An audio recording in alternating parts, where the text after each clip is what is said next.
World War II was humanity's deadliest sequel, but the idiots stole the show. From a dictator who invaded winter without coats to leaders who appeased a monster until it bit them, these are the biggest idiots of World War II. There are a lot of contenders for history's biggest idiots, but our first one might just take the frozen cake. You might have heard of him. Adolf Hitler was the Austrian-born dictator of Nazi Germany, who ruled the country from 1933 until his death in 1945. In the early days of World War II, his army stormed across Europe with terrifying speed. By 1940, he had conquered France, bullied Britain into retreat, and signed a non-aggression pact with the Soviet Union. But then, he made a decision that would destroy his dreams of a 1,000-year Reich in less than 4. In June 1941, Hitler launched Operation Barbarossa, the largest land invasion in human history. Over 3 million Axis troops crossed into Soviet territory, aiming to knock out Moscow, seize Ukraine's resources, and crush communism before winter. But there was just one problem. He had ignored nearly every lesson from history. Napoleon had tried the same thing in 1812, only to be crushed by snow, starvation, and endless Russian land. Hitler, well, he believed he was smarter than that. He was not. As his armies blitzed toward Moscow, he became obsessed with side objectives, diverting entire divisions south to Ukraine and north to Leningrad. This gave the Red Army time to regroup. Then came the Russian winter. Hitler had assumed the operation would be finished in a matter of months, so he didn't issue proper cold weather gear. Tanks froze, guns jammed, men lost fingers and toes to frostbite. By December, Soviet counterattacks near Moscow sent the Germans stumbling backward. Through a combination of arrogance, delusion, and terrible planning, Hitler had committed his forces into a fight they couldn't win. Over the next 4 years, the Eastern Front would become a graveyard for German troops. Entire cities were leveled, entire armies vanished in snow and smoke. By the end of the war, over 4 million Axis soldiers had died in the Soviet Union alone, more than in any other theater of World War II. And it all began with one man who thought he could conquer Russia without a coat. Because he couldn't admit failure, the war dragged on. Cities like Stalingrad turned into apocalyptic meat grinders. Hitler refused to let his generals retreat, sentencing entire divisions to pointless annihilation. Even when his senior officers tried to warn him, he doubled down. His belief in victory became a death cult. By April of 1945, Soviet forces had pushed all the way to Berlin. Hitler, holed up in a bunker beneath the ruined capital, finally saw the end. Surrounded, betrayed, and delusional to the last, he shot himself in the head as artillery pounded the streets above. His empire was gone. His allies were dead, and the world would never forget the scale of the catastrophe he had unleashed. This makes it one of the deadliest strategic miscalculations in modern warfare, and all because one failed artist thought he could conquer Russia before the snow fell. Before disaster sealed his fate, Japanese Admiral Isoroku Yamamoto had been a celebrated figure among Japan's military elite, having risen through the ranks after graduating from the Imperial Japanese Naval Academy and studying at Harvard. But the brilliant and conflicted Yamamoto, who had long warned against going to war with the United States, was ultimately forced to carry out a plan he knew was doomed to fail. He was, according to many post-war analysts, a man who understood the scale of American power, but gambled on it sleeping just a little longer. In the final months of 1941, while serving as Commander-in-Chief of the Combined Fleet, Yamamoto finalized preparations for a surprise attack on the U.S. naval base at Pearl Harbor. Under orders from Tokyo, and despite his personal doubts, the admiral orchestrated a strike designed to cripple the Pacific Fleet before the U.S. could mobilize. Believing a sudden blow would buy Japan time to secure conquest across Southeast Asia, Yamamoto hoped Washington might be shocked into negotiation. But he knew the risks. In fact, he famously warned that such an attack would only awaken a sleeping giant and fill him with a terrible resolve. What Yamamoto didn't expect was how completely and immediately that giant would rise. On the morning of December 7, 1941, 6 Japanese aircraft carriers launched over 350 planes toward Hawaii, with the goal of destroying battlefields, airfields, and fuel reserves. Though the raid inflicted major damage, sinking or disabling 8 battleships and killing over 2,400 Americans, it missed a crucial target, the American aircraft carriers, which were out at sea. And just as Yamamoto feared, the attack united a previously divided American public in fiery outrage. But then, A string of events unfolded that shattered any hope of a limited conflict. Within hours, the United States declared war on Japan, and within days, Germany and Italy declared war on the U.S., transforming a regional conflict into a true world war. Congress, which had been hesitant to intervene, now gave Roosevelt a blank check. American industry shifted overnight to war footing. And Yamamoto, who had once studied in the United States and admired its industrial might, found himself at the center of a conflict he had predicted would be unwinnable. Suddenly, Japan's early victories began to stall. In June 1942, just 6 months after Pearl Harbor, Yamamoto's forces suffered a devastating defeat at the Battle of Midway, losing 4 aircraft carriers in a single day. The tide had turned. American shipyards, churning out vessels faster than Japan could sink them, began to close the gap in the Pacific. And the man who had once hoped to knock out the U.S. before it woke up now found himself running from its wrath. Knowing he had become a high-value target, Yamamoto made a rare inspection tour of the front in April 1943. But U.S. intelligence had cracked Japanese codes, and they intercepted his flight path. On April 18th, American P-38 fighters ambushed his transport plane over Bougainville Island. It crashed into the jungle, killing him instantly. In the end, Yamamoto became the architect of his own undoing, building a strategy around a punch he knew would never be strong enough. He poked the eagle and got nuked. We've all seen them, and we all shake our heads. Since the dawn of politics, the loudest men in the room have often been the ones who understand the least. In today's language, we'd probably call them chronic overcompensators, which brings us to Benito Mussolini. The man who styled himself El Duce had clawed his way to power in 1922, turning Italy into a fascist dictatorship that promised national glory and military dominance. By 1940, he believed Italy could rise alongside Hitler's Germany, but there was just one problem. Mussolini had no idea how to fight a modern war. Using bombast and propaganda to distract from Italy's outdated military, Mussolini plunged his country into World War II with a spectacular lack of preparation. When he decided to invade Greece on October 28, 1940, Italy's forces were poorly equipped, poorly trained, and poorly led. To make that clear, his armies included outdated tanks, limited winter clothing, and supply lines that barely reached into the Balkans. So what did Mussolini do with his weak force? Well, he charged forward anyway. From the mountains of Albania to the slums of Epirus, his troops struggled to gain ground against a smaller but determined Greek defense. Within weeks, the Italians were bogged down, humiliated, and desperately calling Berlin for help. You see, Mussolini's obsession with quick conquest blinded him to basic geography, even when it was staring him in the face. And the geography was a nightmare. The Balkan terrain was full of steep hills and muddy roads and freezing winds that made every step a struggle. But Mussolini believed the invasion would be over in days, even though Italy's own generals had warned otherwise. In his rush to outshine Hitler, this Italian blunderer opened a front he couldn't hold and made no plan for what to do when the Greeks pushed back. Some say pride comes before a fall, but in this case it became before an avalanche. Stalled in the mountains and driven back by Greek counterattacks, Mussolini watched his forces collapse faster than he could invent excuses. Only months later did the Germans intervene, diverting troops and delaying Operation Barbarossa, Hitler's invasion of the Soviet Union. And when it fell apart, Mussolini didn't admit fault. Instead, he doubled down on speeches, purges, and hollow slogans, blaming everyone except himself for a failure he had personally engineered. The irony was, though, that Mussolini had hoped the war would secure his legacy. His last political act was a desperate attempt to stay in power after Allied forces invaded Italy in 1943. But instead of leading a resistance, he became a puppet of Nazi Germany, hiding in the north while his country burned. In April 1945, captured by partisans while trying to flee, he was executed and strung up in a Milan gas station, left hanging beside his mistress in front of a jeering crowd. His dream of empire had ended in mud, ruin, and total humiliation. Mussolini turned the Mediterranean into his personal mud pit. What do you think of when you hear the word fortress?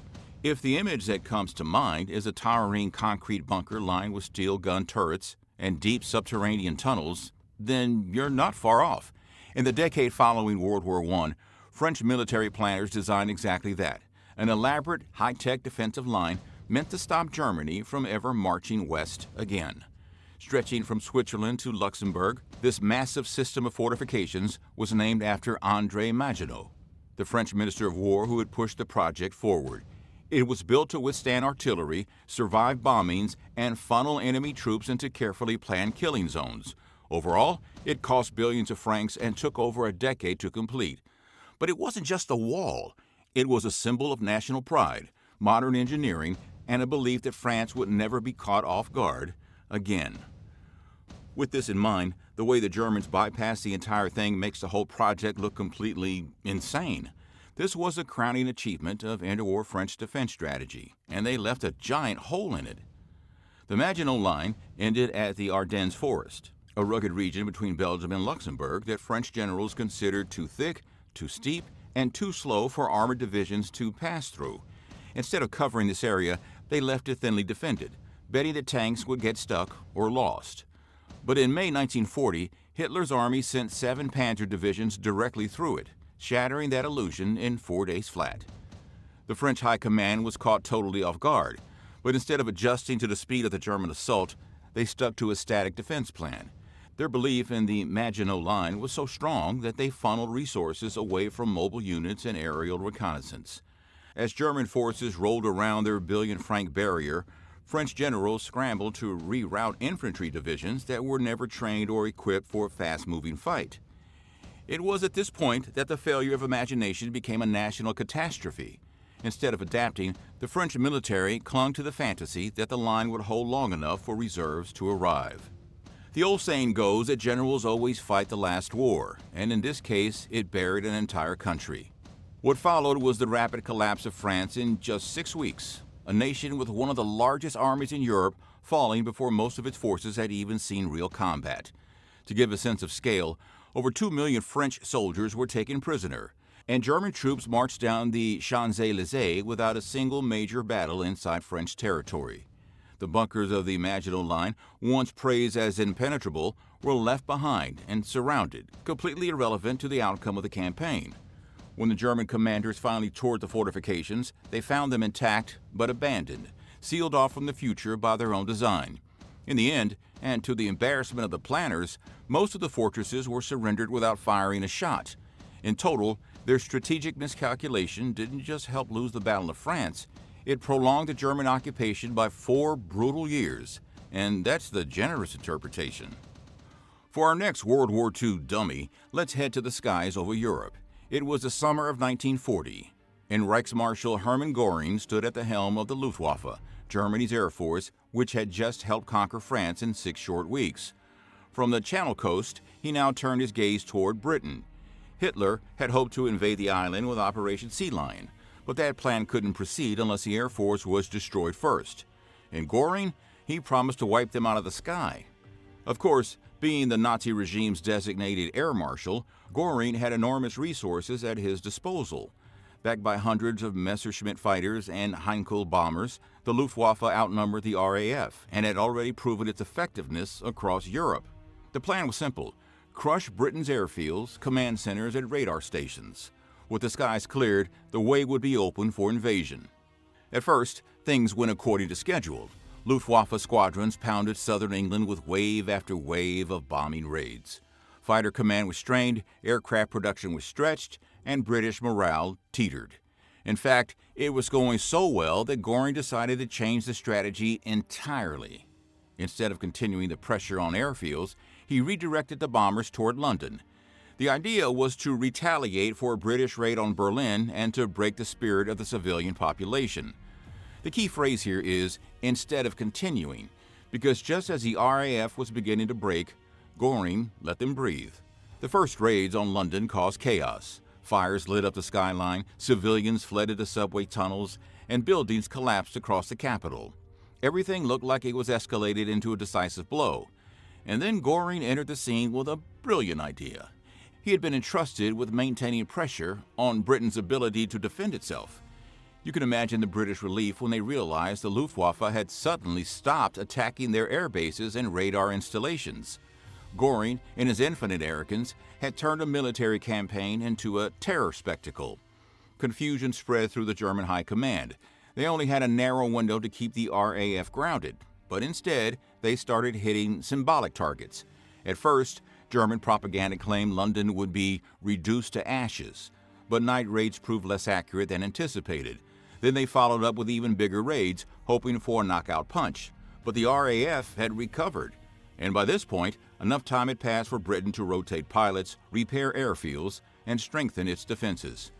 So the Luftwaffe, once dominant, found itself locked in dogfights it could no longer control. Prime Minister Churchill remained defiant. As soon as he saw the damage, he delivered his now famous speeches praising the few who defended Britain. In contrast, Goring was reportedly furious that his promises had not been fulfilled. Rage during Hitler's briefings was rumored to have turned toward him. It was said that the Führer mocked him privately, although this can't be 100% confirmed. Meanwhile, Goring uselessly blamed everything on poor weather, pilot fatigue, and faulty intelligence. Not sure who he expected to believe it. By the time the German High Command realized what had happened, it was actually too late to salvage the plan. Britain had survived the Blitz and retained control of its airspace. In the aftermath, Operation Sea Lion was postponed indefinitely, then, quietly, canceled. Goring remained in command of the Luftwaffe, but the damage to his reputation was done. Eventually, as the war dragged on and Germany began to fall apart, the once proud air marshal became a figure of ridicule among his peers. Goring was later arrested by Allied forces in 1945, becoming one of the most prominent defendants at the Nuremberg trials. Charged with war crimes and crimes against humanity, he was sentenced to death. However, just hours before his scheduled execution, he took a cyanide capsule and died in his cell. Goring had boasted that no enemy bomb would ever fall on Berlin. He had sworn to crush the RAF within days. But because he abandoned strategy for spectacle, because he underestimated British resolve, because he bombed cities instead of airfields, the Nazi dream of conquering Britain died in the clouds over southern England. Hermann Goring turned air superiority into a fireworks show for the wrong side. Before disaster shattered his illusion of control forever, Soviet leader Joseph Stalin had been the unchallenged master of his domain, a dictator whose word was law from Leningrad to Vladivostok. But the paranoid and brutal Stalin, who trusted no one and crushed dissent with purges, was in no way prepared for the war he was about to face. He was, according to several of his closest aides, a man more skilled at eliminating friends than anticipating enemies. In 1941, while overseeing the Soviet Union's western defenses, Stalin received a flood of intelligence warning that Nazi Germany was preparing for a massive invasion. In response, the iron-fisted leader did absolutely nothing, convinced that Adolf Hitler would never break the Molotov-Ribbentrop Pact.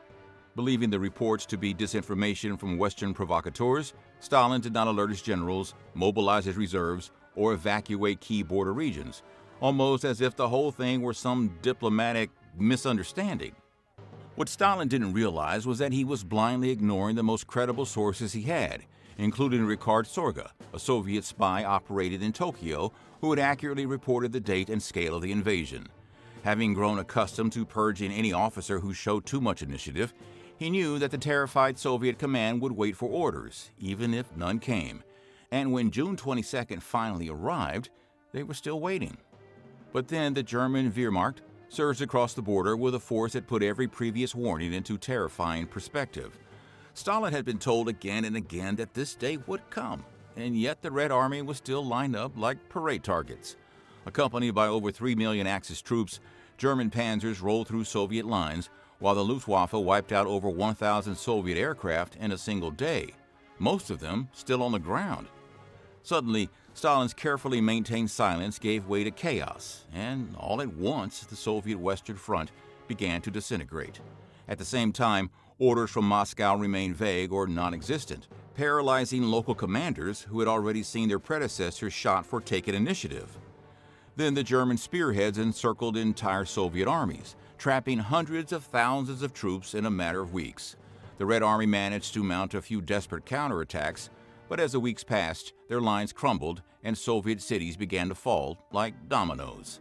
Knowing the scale of the disaster, Stalin withdrew to his dacha for several days, reportedly too shocked to speak, while his subordinates feared that he might flee or even kill himself. In contrast, the German High Command celebrated what they believed would be a quick and total victory. It was said that some Nazi planners expected Moscow to fall within 8 weeks, although this can't be 100% confirmed. Meanwhile, terrified Soviet officials tried to re-establish control over the military, not sure whether Stalin would reappear or unleash another round of executions. By the time Stalin returned to command, it was already too late to undo the damage of those first weeks. Operation Barbarossa had torn through hundreds of miles of Soviet territory, and millions of citizens had been displaced, captured, or killed. In the aftermath, Stalin reversed course, reinstating purged generals, authorizing brutal defense tactics, and appealing to Russian patriotism instead of communist slogans. Eventually, the Red Army would recover and push the Germans back, but the human cost was almost unimaginable. Stalin would remain in power until his death in 1953, never fully admitting how his inaction had enabled one of the most devastating invasions in modern history. His refusal to believe his own spies, his silencing of dissent, and his obsession with control had turned a preventable disaster into a humanitarian catastrophe. Joseph Stalin's paranoia blinded him to the blitzkrieg at his door. Thanks for watching. If you enjoyed this video, please don't forget to like, subscribe, and ring the bell to stay up to date on all the nutty stories from humanity's past.